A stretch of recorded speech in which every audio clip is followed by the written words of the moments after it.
Hi, good evening, and welcome from good evening from Hong Kong. My name is Jennifer Creary. I'm a Claire Hollingworth Fellow at the FCC. I'm also a journalist with the Financial Times. Thank you for joining us today in our conversation about the COVID crisis in India. Now, before we introduce our guests, I just want to highlight one of the events that we've got coming up at the FCC, and that's a book talk, The Dance of Folly, How Theatrics Have Tainted the Rule of Law. And the speaker is Henry Litton, the former quarterfinal appeal judge. And that event is on May the 14th on, that's a Friday, 8 a.m. Hong Kong time on Zoom. Now, it's my pleasure to introduce today's guests. Barkha Dutt is an Indian television journalist, author and owner of the YouTube news channel Mojo Story. She's an opinion columnist with the Hindustan Times and the Washington Post.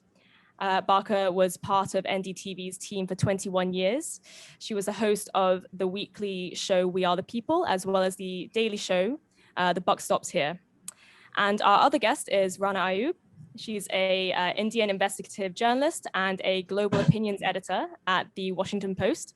She's worked as a reporter, editor, and columnist with some publications in India, as well as international publications, such as New York Times, Guardian, and Foreign Policy. She's currently working on a memoir and an adaptation of her book, Gujarat Files. And moderating today's talk today is Eric Wishart. He's the first vice president at the FCC and a journalist at AFP. And if you have any questions, please send them to question@fcchk.org. That's question singular at fcchk.org. And with that, I'm going to turn over to Eric, who will kick things off. Thank you, Jennifer, and welcome everybody. And thank you for joining Rana and Barkha. I mean, you have both suffered personal loss in the virus, and I mean, obviously, on behalf of the FCC, we extend our sympathy to you and all the other people suffering in India in this terrible pandemic. So I think it would be good to start with just understanding how you're living this. And Barkha, I mean, you got COVID, and I think your father died. So can you tell us what it's been like? Thank you, Eric, for having us. And I think for me as a journalist, it's been quite a surreal time because the last 15 months of my reporting has actually been spent on the ground covering the COVID crisis from across India, both the first wave and the second wave. So to sort of find myself becoming part of the story that I was reporting was quite personally devastating and professionally unreal almost at one level. My father, like so many other people, initially seemed to have a mild, advised as they do these days, try and manage it at home. And we tried to do that, but after a week when the sudden spike came and the sudden fall in oxygen came, I panicked as any daughter would. And that is when some of the stories that I reported became my own truth. So just to give you an example, the Indian health system is severely under pressure with a shortage of beds, with a shortage of oxygen, with even a shortage of health workers. And because the hospital we had to take my father to was about an hour away, I thought maybe it would be better to organize a private ambulance. So I went around trying to organize this private ambulance, and I made what I think will haunt me as one of the big mistakes of my life, because the ambulance that arrived was no ambulance at all. It was just a second-hand Maruti car, an old version of a car that we had many decades ago in India. And it did not have a stretcher, it did not have a paramedic, it had a crew of one, which was just the driver. And it had one oxygen cylinder that the driver assured me would work as it should. In my panic, I didn't want to waste any more time, so I loaded my father onto the ambulance and we drove with him through the city, which even at that time did not have a green corridor for the ambulances. So we were snarling through traffic, getting slowed down, as so many other ambulances were. By the time we reached the hospital, it turned out that the oxygen had not been administered as it should have. That is what the doctors at the emergency told us. And so the oxygen levels of my father fell to a very, very dangerous level and had to be wheeled into the ICU. And though there he was beneficial enough to get excellent medical care, once he was inside the hospital, it was too late. He never did make it out from that ICU. And on the day that we cremated him, 5 days later, I tested positive for COVID myself, and I have only just emerged from that nightmare. While I talk about my personal devastation, and of course I'm crushed as a daughter, I'm cognizant of the fact that despite my struggle at the cremation ground, we had to get police help because the cremation ground was so crowded. Everybody was crumbing against each other to get a cremation space. Despite my debacle with that private ambulance, and of course I'll keep thinking, what if the oxygen cylinder had worked? What if I'd chosen differently? Despite that, I'm mindful of the fact that my father had an opportunity to fight for his life for 5 days that has been denied to hundreds of thousands of Indians who have not even been able to get inside the doors of hospitals, either government or private. In many cases, this has happened because the health system was overrun. In many cases, this has happened because hospitals without an stable oxygen supply have not been in a position to treat patients that they may have other facilities to treat. So one of the most scandalous things and one of the biggest administrative failures over the last fortnight has been the failure of the administration to supply an unregulated supply of oxygen to hospitals. So I have personally watched family after family being turned away from the doors of hospitals, either private or government, for no fault of the health workers. As one doctor told me, it was like being sent in to fight a nuclear war using a stick. It's not their fault. They're already overrun. There's nothing they can do if there is no oxygen supply or if there is no staff or if there is no drugs available. And so we have seen at least 5 to 8 incidents across India that I can roll off the top of my tongue, where in single nights, 25 people, 10 people, 12 people have been lost, not to COVID, but because there wasn't any oxygen to treat them.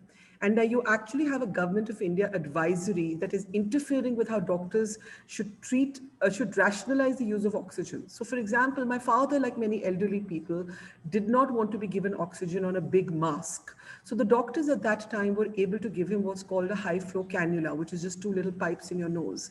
According to the new Government of India advisory on the use of oxygen, you're no longer permitted or advised to give these cannulas because they consume more oxygen. Right? So I'm just giving you small examples. And of course, we know that a 5-minute interruption in oxygen supply can be the difference between life and death. So this is really the struggle. So to that extent, I see my grief as personal, but also universal.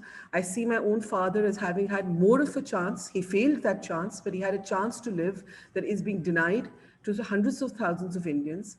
And I also see, of course, many questions that will be asked in the aftermath of this crisis. Why did India not order enough vaccines? Why were vaccines exported and gifted away before they were kept for our own people? Why were mammoth political and religious gatherings allowed to take place through this pandemic? Why in the most populated state of Uttar Pradesh, this is a story I'm tracking right now, why were teachers, government employees sent forcibly on election duty? And now we have a count of at least 706 teachers who have died from COVID, all of whom served this forcible election duty, and the government didn't even insure them or pay for their hospital bills. So at so many different levels, we have questions of competence, we have questions of sensitivity, we have a question of administrative failure, we have a question of governance collapse, and we continue to have a question of denial. We continue to be targeted for telling our stories, for doing our journalism, for going to cremation grounds and burial grounds and showing you the pictures that have shaken a world and maybe caused the globe to step in with help. We are being told that we are vultures who are feasting off the dead.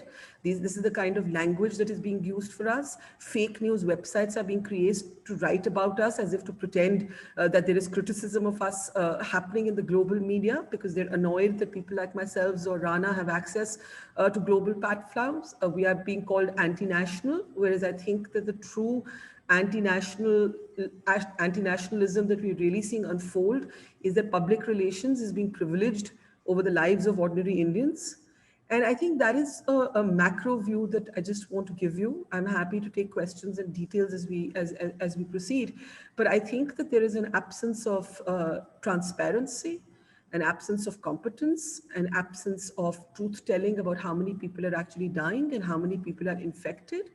And there is still an emphasis on narrative, on PR, on targeting journalisms, on creating a false nationalism debate here, instead of focusing on the only thing that really matters. Modelers are talking about 1 million more deaths for India at current trends by June, and that is where our attention should be. But no, instead, we're having Twitter spats and journalists being judged and journalists being threatened, and as women as being abused, which we're used to.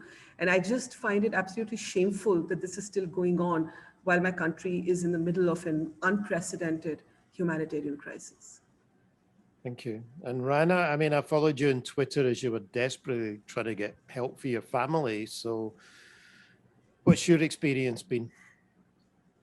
Well, Eric, it's quite a numbing experience because every day you wake up in India, and most of my relatives live in Uttar Pradesh in a district called Azamgarh, and specifically in a village where there's absolutely no access to basic healthcare. The doctors that my uncle my uncle had fever, and the entire family had fever because there was a local election, which was the Gram Panchayat election, for which a lot of people from the cities were traveling to villages, thereby also infecting a lot of people in the villages. So initially, when he had a fever and we had all the symptoms, we asked him to get a test done. We asked him to take ivermectin and other medication and see a doctor. He said the local doctor has said it's typhoid. It's not even COVID-19, and that's what he had been prescribing to most of the villagers at that point of time. He was hesitant to go to a hospital. By the time in about 2 or 3 days, his oxygen levels slipped to about 50. And by the time we literally had to beg for a hospital bed, and that too, I think somebody in the UP administration said that I am spreading fake rumors about my uncle. There's no such case. I mean, in the time of this crisis, I also had to kind of reply to the district magistrate saying this is actually my own uncle who is battling for his life. But like Barkha said, we still, like her father had had at least had a few days, to survive and had the access to healthcare. I think my mamu, my uncle, was privileged, and my cousin Rizwan, who passed just the next day. And right now, as I talk, 4 of my other uncles, my grandmother, my mom's sisters, my mom lost her khala, her mom's sister yesterday. I mean, there is just death every day as we talk. My best friend is on ventilator. And this is not me. This is not about me. This is a collective grief as we're talking about. This is something every Indian family is going through. Barkha and I are far more privileged, not just as citizens, but also as journalists, because there are so many unsung journalists in India right now who I've been speaking to while I've been doing my own reporting, especially in Uttar Pradesh and other states. And I was writing this report for the Washington Post, and I spoke to this journalist who sent me a video of 456 funerals in a day. And I said, can I please quote you on this story? He said, don't do that, because the chief minister of the state, Yogi Adityanath, who is the chief minister of the largest state in the country, will make sure that our lives are miserable and we'll be thrown behind bars for reporting the truth. So unfortunately, the people who are reporting the truth are not being allowed. Like Barkha said, we are being called vultures. I remember when we wrote the Time magazine cover and the next day it came out, not just because I have personally been critical of the Narendra Modi dispensation. What we are seeing, this democracy in peril, which everybody is talking about, democracy has been in peril in India for the last 6 years since Modi assumed power and since he brought these draconian bills and his anti-Muslim prejudices that were happening. So that has been, of course, playing out when you see that the Prime Minister allowed the Kumbh Mela, this Hindu religious festival, wherein millions of devotees were taking a dip in the holy Ganges. And there were 2 parallel Indias that we saw. One India in which people are begging on Twitter to amplify the request for oxygen, for hospital beds, and in a parallel India where the Home Minister of the country, Amit Shah, and the Prime Minister's Twitter handle are posting videos of massive rallies and a celebration of the festival of democracy. It felt like we are dealing with a regime that is so heartless, that has absolutely no access to the devastation that is happening. And also there are 2 parallel worlds of journalism. Yes, Indian journalists have been doing stellar reporting from the ground. There are unsung journalists who have been doing journalism from the ground who have been doing. But the headlines that you see on these publications are still not holding Narendra Modi accountable. You saw the Time magazine cover that said, Narendra Modi lets India down. New York Times 8-column front page, Washington Post front page. That led to, of course, international coverage about an international aid coming to India. Having said that, they believe in shooting the messenger, thinking that we are somehow getting some monetary aid through doing this journalism and doing our own PR. Times Now, which is one of India's leading news channels, and which is a part of the Times group, dedicated an entire hour of 60 minutes of coverage talking about the international media coverage, naming and shaming journalists who have contributed to these reports, calling them as vultures, calling them as journalists being on the payroll of CIA, calling them as people who are maligning the Indian Prime Minister. So like I said, at this point of time, the priority of India, besides our own personal grief that we are dealing with, we have all been on the ground, we have all been reporting, we are all seeing the devastation that, God forbid, nobody should go through. I mean, I think Indian journalists and Indian citizens by and large will suffer from a sort of a mental disorder, the kind of deaths that you see. We have always become numb, you're almost numb. And then you see the priorities, and then you see the priorities of this government, which is still allowing the people of this country to gasp for breath. As we talk, more and more people are getting infected by the virus. As we talk, there are people still gasping for breath on the streets of this country, and these are people who do not have the privilege. We are still talking about the scale of devastation in urban India. We do not still know the scale of devastation in rural India, because like yesterday, we saw images of bodies floating in a village in Bihar, where stray dogs were dragging the bodies. And these are unaccounted deaths because in the village, there are no testing facilities. Doctors do not declare them as COVID positive. So they end up being just another number in everyday casualty in India. Like I said, I've been repeating the scale of the carnage, the scale of devastation. We are living this modern day Holocaust in India. The scale of devastation is much, much higher than what the government of India is kind of projecting. And it's a shame that instead of kind of making sure that you take measures and to help the people of the country, your priority right now is to stop the real news from coming on the forefront and labeling journalists as anti-nationals. I think this speaks volumes of the government of India in a crisis like this. Eric? Before this event, we got a petition about, not that many, but unusual for us, like maybe 70 or 80, just this kind of coming in. I'm not going to name names. I think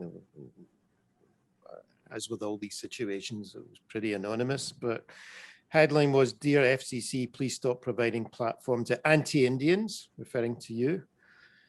Hong Kong Indians are deeply offended and upset at this event being organized by your most prestigious club at such a time. Inviting people like Rana Ayyub and Barkha Dutt to grace your panel is most shocking and unbelievable.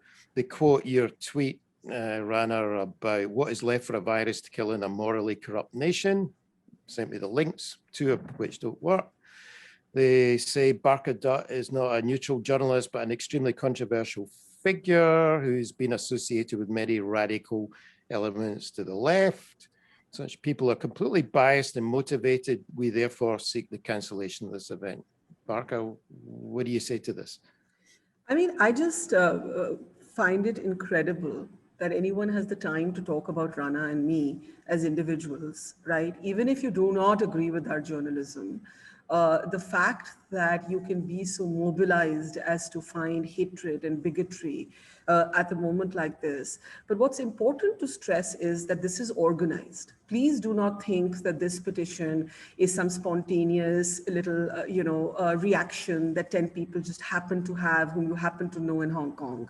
And the reason I say this is that because I spoke on a number of international broadcast networks in the aftermath of my father's death, but also to talk about my journalism on the ground, I found that a fake URL was used to create an Australian newspaper that actually doesn't exist.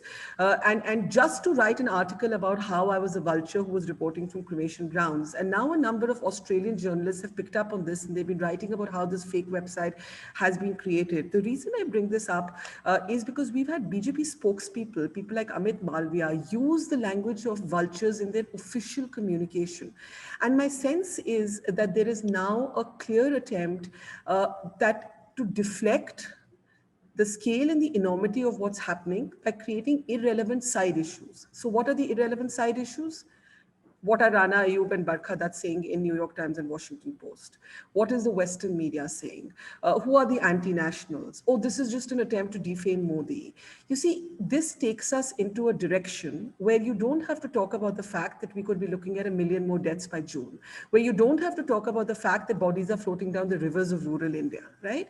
So these are deliberate, perfect deflections into spaces of irrelevance where you try to mobilize your hard base, you try and fall back on bigotry so that you don't actually have to talk about what really matters, and that is the deaths and the lives of Indian people. Rana? Strange that these people, I mean, actually, I'm not surprised, Eric. I would have been surprised if you didn't get this email because, like Barkha said, this consolidated effort that is taking place in the country to shoot the messenger. None of these people, none of these concerned citizens are affected by the fact that the Prime Minister of this country has not taken a single press conference and in the last 6 years and spoken to any one of these journalists who have reports from the ground, who have been reporting from the ground. And this consolidation is absolutely normal and powerful force for journalists like us, because this is how they shut independent voices, especially women journalists, because you can you slut shame us all the time. You call us names, you kind of morph our images with politicians, and you do that all the time. I'm sure Barkha has seen that too. So you see that, and when you cannot silence us with that, so what better way to kind of silence us in a country that is so polarized by calling us anti-Indians? Because unfortunately, this is a truth that a lot of majority of Indians are lapping up. Just last night, there was a WhatsApp forward that was circulating on our society WhatsApp group, now which is a very upper middle class cosmopolitan society.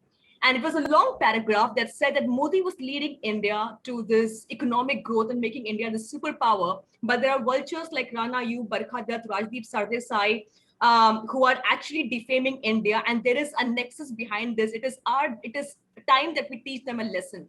The fact that it was sent to me, knowing fully well that I stay in this house with my family, they're brazen enough to share it with my family members. And you wonder that it just makes us free for all. It makes us vulnerable. It's not that other journalists are not doing what we are doing. It's just that we have a platform where we are speaking to an international audience, which is having repercussions for the country, that Modi cannot really hide behind the fact that, he has journalists. He has a lot of journalists who are doing his bidding. He has a lot of journalists who will ask him questions like, sir, how do you do so much hard work? Sir, how do you eat your mangoes? But journalists who write for the Washington Post or other publications are unfortunately not asking him some such tough questions. We're actually asking him for the oxygen cylinders. We're actually asking him for the number of people who are killed. What we are doing is essentially patriotism. This is patriotism. If nothing else, patriotism at this point of time is doing the journalism that we should be doing. And we are supposed to be the eyes and ears of the people. So allow us to do that. I know Indian politicians are trying to deflect attention. They're trying to make it an anti-Muslim issue. They're trying to stoke stories of violence in various other places. Everything but the pandemic. So this is not the least bit surprising, Eric. Barkha, Rana, what kind of online abuse or physical abuse, what have you been subjected to with your reporting, Barkha? Well, I think there are two dimensions to the threats, right? One is the slander, and the other is the very sexualized, violent sort of language and threats that we receive as women. And I think that you cannot underestimate the gendering of the violence in this space. I think both Rana and I have been subjected to rape threats, to murder threats, to nude pictures. All of this has happened, to have our heads blown off. And also, when fake news, as Rana said, is circulated in this mass way, we all know that its attempt is actually to trigger the mob. And what we see every day and what we live with every day is no less than the equivalent of a lynch mob. I think we are subjected, physically and mentally every single day to a lynch mob. And it is extraordinary to me that we have still found ways of reservoirs of strength within our individual selves to keep doing the work that we do. And the reason for that is because I believe I believe it is my right as an Indian. This is my country. The 75 people who wrote to you or whoever they were or the trolls, this country is not more theirs than it is mine. And I agree with Rana that I think that this is an act, not just us, but so many unsung younger reporters in the smaller towns of India who are risking their lives, who do not have platforms like the Post and the Times to give us some shield, because let's face it, we do get some protection from them. But there are reporters in small towns, they're often stringers, they don't even have full-time jobs, they freelance for organizations and they literally have no protection. And from the Prime Minister's home state of Gujarat has come up some of the most important expose of how many people are dying. You have young reporters going to cremation ground after cremation ground, Eric, to tabulate how many bodies and pyres there are more than what the official data is reporting. And I worry for the safety of these people. For us, yes, we are simultaneously both more vulnerable and both more protected. It's a contradiction. We're protected because the world will pay attention to what happens to us. We're also targeted because the world pays attention to what we say. But I worry genuinely for what young, unknown, unsung reporters are going through in the smaller towns who are at great risk to their lives and great risk to their livelihood, are bringing home the enormous scale. We are now in a country where we may never even know how many people are actually dying of COVID every day. And we cannot count on our government institutions to either save those lives or to tell us the truth about how many are dying. Rana, I mean, you spoke at the FCC journalism conference 3 or 4 years ago about online violence, which is what it is.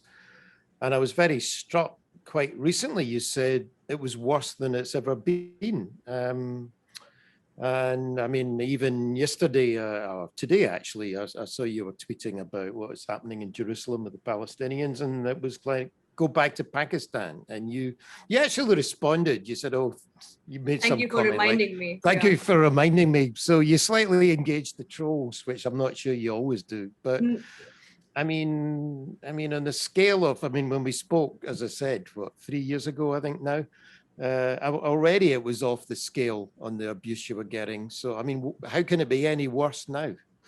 It cannot get any worse than this, Eric, when you have your image morphed on a porn video and circulated all over the country on every phone, and you have leaders of the ruling party, the BJP spokesperson, actually, when he was confronted with this story that his own leaders were circulating the video, he said, if Rana is out in the rains, she should expect to get drenched.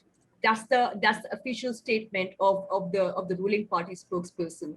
And of course, I have the privilege of being a Muslim in India. That adds to the love that I get, that I also have to prove my patriotism. And I, especially by upper caste liberals who want to know what have I done to kind of be on international shows. Yes, like yesterday when I was tweeting about Palestine, somebody said, why don't you be an Indian first before being a journalist? And I also, which is why it was an act of sarcasm when I said, I quote-tweeted that in one of the rare occasions when I actually quote-tweeted a troll and said, thank you for reminding me. And this is not just trolls who say that. Last year, when the anti-Muslim carnage took place in Delhi in 2020, when Donald Trump was in the national capital in New Delhi, and I was in the Fareed Zakaria show, and a lot of liberal journalists from the other side who supposedly share the same ideology as us, who are critical of Narendra Modi, who told me, who actually famously tweeted, start acting as an Indian before you act as a Muslim. So I will be reminded of it. I mean, the trolling that I face is not just gendered, but also, there's so much hatred and bigotry in it. I'm called a jihadi Jain. Now, why jihadi? Because I happen to be a Muslim. As somebody whose interests do not lie with India, as somebody who's involved in some sort of covert operation with the ISI, as somebody who has, I think twice before if I tweet about some human rights crisis that's happening in Pakistan, I think twice about it. That I can't even tweet about a human rights crisis that is happening in another country, because then my religious affiliation will be brought into the picture, and which often is. Even like when I posted a picture of the cremation pyre and we put that image on the Time magazine, I was asked, why did I not put an image of a Muslim cemetery on the cover? So, this is something that is par for course for us, and it's something we have chosen to live with. If one had to be intimidated by this, we would not be doing the journalism that we are doing right now. They do realize that we have a certain power to our voice. But I feel the privilege, Eric. I feel my privilege because I had the privilege of having a pornographic video morphed on my image. Now imagine if this were to happen to a journalist in rural India. Her parents would have said, leave the profession. She would not have the cover of the United Nations. She would not have the cover of the New York Times asking her to write an op-ed on that. She would not have the cover of social media amplifying their voices to support her. And this is happening daily, day in, day out to each one of them. And if there is something that this last 1 year has made me realize, is acutely realize, is my privilege. One of the reasons why we do go on international platforms is, and fortunately, we write in certain publications, and we have access to those people, and we are allowed to speak a certain truth that we are not allowed to speak on Indian news channels. If you gave us the choice to speak the similar truth in Indian news channels, we would not be on CNN, we would not be on BBC. But yes, we have a platform, and we are speaking the truth. Yes, I wish that more and more journalists from rural India, more and more journalists who are not in Washington Post or New York Times, are given the same platform. And I mean, most of them are reporting without getting a vaccine. Most of them do not have a health cover. I mean, if they die, this journalist who sent me, a lot of journalists who are basically sending me reports from rural India for this piece that I'm compiling together, none of them want to be named. I mean, you do all the hard work while we do the writing, and you do not even get a byline for it. What a shame for a country like India that we can't name them. So this is a moment of concern for every journalist in the country, that we use our privilege in a way to amplify the voices of these journalists who need to be spoken about right now. Barkha, how is it actually being reported on the ground? I mean, outside of the big cities, outside of Mumbai, Delhi, on a local level, on a rural level. I mean, India kind of went against the trend in the last 10, 15 years. I mean, there was still a lot of print newspapers publishing, for example. So how are people reporting on it? Is it all WhatsApp and Facebook? I mean, do people still buy local papers? Are the local papers publishing the truth, or are they subject to the local, whoever's in power locally? I mean, how are people outside the big centers actually getting their information? So I think we have to acknowledge that right from the first wave, there was a colossal failure of journalism by big broadcast media. So for all the examples of really powerful individual small town journalism or a handful of good digital reporters. And let me give you an example. In the first wave of the pandemic, the big humanitarian crisis was the exodus of India's daily wage workers. So we saw the largest exodus since the partition of India, when millions of workers left the cities for their villages when the lockdown was announced. But television channels, private TV channels with all of their resources did not choose to send reporters out for at least the first 60 days of this crisis. And it was only a group of independent journalists. I did a lot of reporting on the ground at that time, but so did other digital platforms. And we saw the pivot of news really move to the digital space. It was less controlled, it was less structured, it was less beholden to government, and for whatever reason, it was less lazy, it was more agile, it took less to spend in the digital medium to take those risks. So we saw this failure of big media from the beginning. Even relatively liberal television channels just chose to sit out the story. Today, I would say, again, I am disheartened the fact that Rana made a reference to the Times Network doing this kind of coverage. I think it's absolutely shameful that any journalist worth their salt can sit here right now and make this about, or pander to a patronized attempt at deflection. I think that is anti-national. I think if anything is anti-national, that is anti-national. And I think that people are consuming their content in some of the following ways. A lot of it is being digitally consumed. But a lot of it, the return of the local newspapers is very important, the regional newspapers. So for example, in Gujarat, the stories that have really been told powerfully are through the obituary references in the local newspapers. So it doesn't really matter, for example, just a small act like mass publishing, like having pages after pages stacked with obituary references in the local Gujarati press. And the local Gujarati press previously used to be quite beholden to the BJP, the ruling BJP, but we are seeing seeing sparks of resistance and rebellion in the regional Gujarati press, which I think does need to be acknowledged and does need to be commended. And we're also seeing, for example, a BJP MP in the southern city of Bangalore, who chose this pandemic to actually count the number of Muslims in the war room. I mean, imagine this is what is happening. He set out to say that there was corruption in how the beds were being allotted. But then when he went into the war room, he actually started counting the number of Muslim employees in the war room. And you did have some very tough pushback again from the local journalists. So I think what you're seeing is at the macro big media level, you continue to see, especially in broadcast, a failure of journalism. But in the trickle up effect, regional press, local journalists, smaller towns, regional voices, I think you're seeing for the first time after a long time, a pushback. Of course, we must also add the health warning that there's a lot of fake news traveling. WhatsApp is a major vehicle of fake news. WhatsApp is a major vehicle of spin, and you will see politicians using that. So it's a combination, and it's really at some level an information war. We do not know, what's going to happen at the end of this information war. There are people trying to get the truth out through this fog of fake news, and they are really, really facing a pushback just for trying to tell the truth at such a time.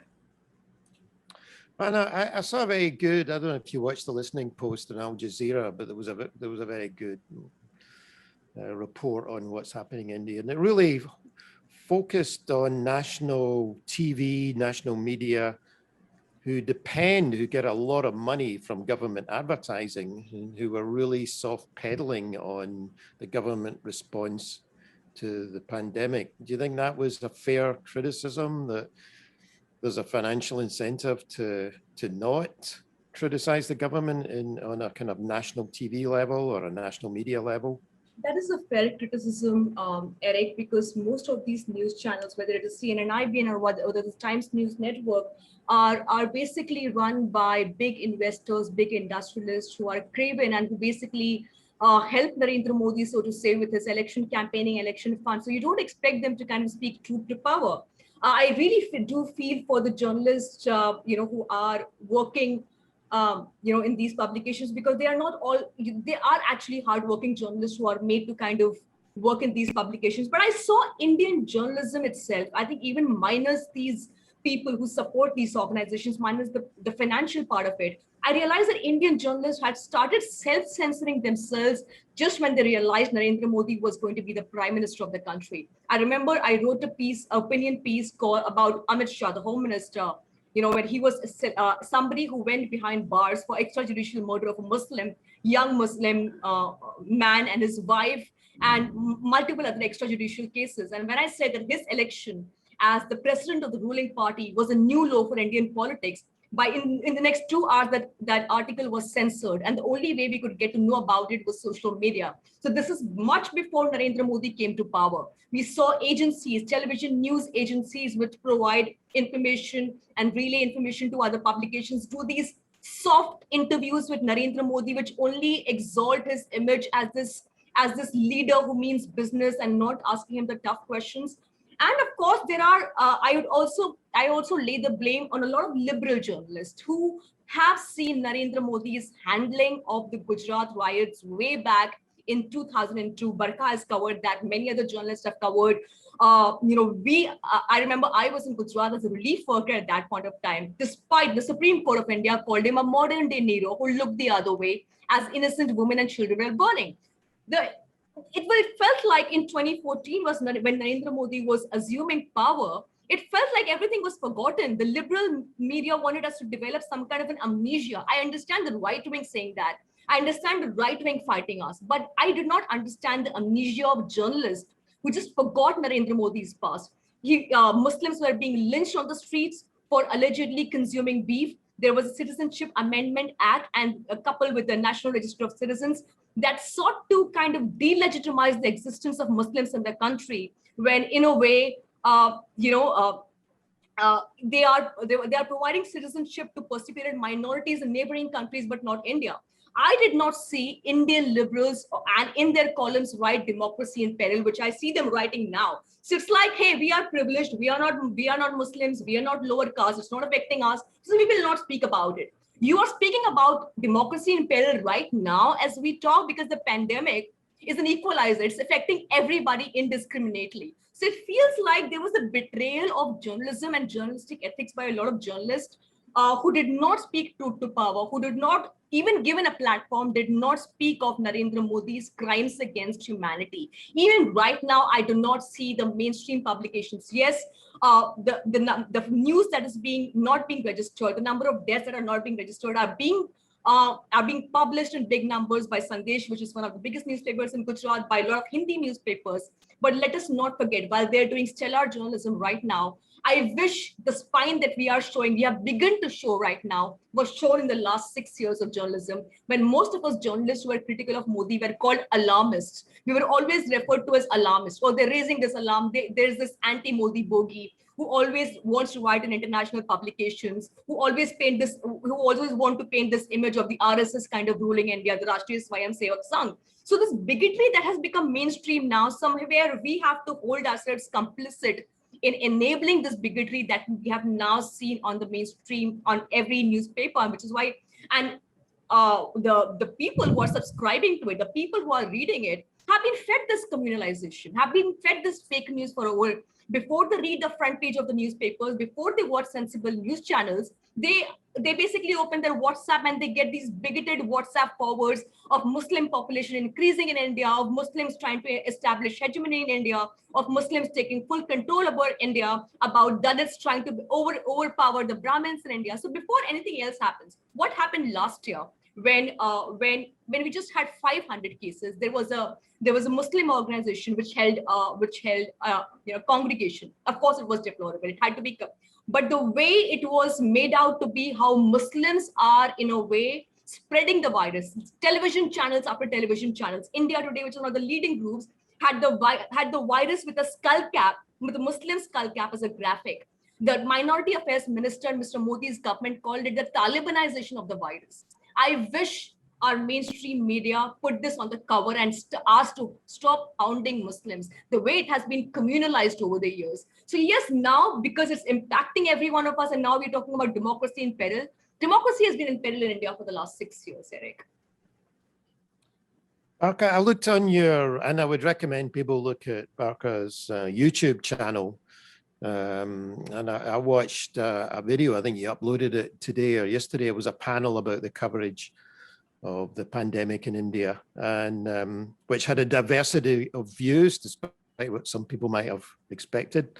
I was interested because the shots of the cremation grounds have been the iconic images from this. And there's been a lot of criticism, as you've said already, and Rana said, accusing journalists of being vultures, a lot of whataboutism, regarding the coverage from the Western media. What was your answer to this when it's just this kind of morbid fascination with the cremation grounds? What do you think of the coverage, the visual imagery of this? What role does that play in the coverage? So I find it absolutely revealing that there was no objection to cremation and burial ground coverage in the year one. And I think class begins to explain a little bit of it. In the first wave of the pandemic, of course, there weren't these kind of mass deaths that took place either, Eric, in India. But the fact is that the poor of India were hit much more than the middle class and the upper middle class have been this time.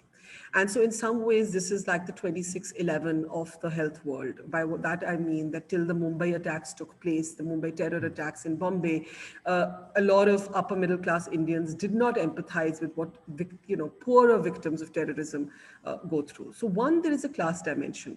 But more than anything else, I see a resistance here from politically organized supporters of the government, nothing else, to try and make this some sort of moral or ethical journalist issue, when the truth of the matter is that without the images of the mass cremations, you would never have had the world to pay attention to the calamity. You would never have had the world to actually step in and say, we need to help India. You would never have had the world to rush in oxygen concentrators and oxygen tankers. If this story were being told only through official data, you would not even have a sense of the carnage that's taking place. So one, the visuals out of the cremation grounds give you the scale. Two, they bring home the enormity and they hold the government to account. The government does not want to be held to account, so it would rather that you did not show them these images. Three, I believe that the agency and even issues of privacy rest solely with the family who is at a cremation ground. So, for example, of course, as journalists, we are obliged, if we are reporting someone or talking to someone, to not force a mic in someone's face, to say, is it okay with you if we talk to you? And I'll tell you my experience. My experience is that what most Indians do not want above anything else is to be orphaned by the state. And that is what most Indians are feeling. Most Indians are feeling invisible. So every cremation ground I have reported from, when I ask the family, would you like to speak? Right? 9 times out of 10, there might be one family that said, no, we'd rather not, and I move away. But 9 times out of 10, families have said, not just if they wanted to share their story, they will take my phone number, they will later send me photographs of their father, their brother, their uncle, whoever has died. They want their stories chronicled. And one of them said to me in Hindi that we feel Bhagwan Bharose, which means we've been left in God's hands. The sense of, having been abandoned by the state is so acutely felt that is why at these crematoriums, majority of families are saying to journalists who are willing to go into these crematoriums, please tell our stories, because otherwise there will be nobody to even count our dead, to tell what happened to our father, to tell what happened to our mother, to tell what happened to our daughter. So I think this is essential truth telling, and I think it must be encouraged. And I think to package it as some sort of ethical debate about journalism is completely fake. And it's a way of pandering to power and encouraging power to not be held to account. And what about Twitter? I mean, they took down posts. BJP national spokesman Gopal Agarwal told the BBC, we cannot allow fake news that harms the country. So Twitter did take down posts. How do you see the relationship between the big platforms and the government? Well, Eric, Twitter, Facebook, Instagram have been enablers of Narendra Modi, just as they have been enablers of various authoritarian regimes across the world. And this is absolutely no surprise. So if the government asks Twitter to kind of delete 52 tweets that were actually critical of the government, one is not surprised that Jack in a way compromised. And I said, yes, of course we will do. A couple of tweets from Uttar Pradesh, wherein this young boy was seeking oxygen for his father, seeking a very young boy. Action, not just was his tweet taken off, but there was action taken against him by UP police, by a case registered against him.